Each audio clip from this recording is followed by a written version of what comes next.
ಎಲ್ರಿಗೂ ನಮಸ್ಕಾರ. Welcome to my YouTube channel. ಸಮಯ ಬತ್ತಿ 3:30 ಆಗಿದೆ. ನಮ್ಮ ಮೈಸೂರಿಗೆ ಇವತ್ತು ದಸರಾ ಆನೆಗಳು ಬರ್ತಾ ಇದೆ. ಇವತ್ತು ಆ್ಯಕ್ಚುಲಿ 9 ಆನೆಗಳು ಬರುತ್ತೆ. ಈಗ ನೋಡಿ ಸ್ಟಾರ್ಟ್ ಆಗಿದೆ ಬರೋಕ್ಕೆ. ಆ್ಯಕ್ಚುಲಿ ಇವತ್ತು 24ನೇ ತಾರೀಕು.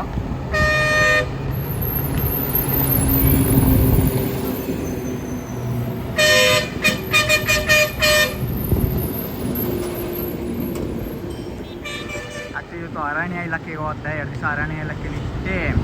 28ನೇ ತಾರೀಕು ಕರ್ಕೊಂಡು ಬರ್ತಾರೆ ಪ್ಯಾಲೇಸ್ ಕಡೆಗೆ. ಗ್ರ್ಯಾಂಡ್ ವೆಲ್ಕಮ್ ಇರುತ್ತೆ 28ನೇ ತಾರೀಕು.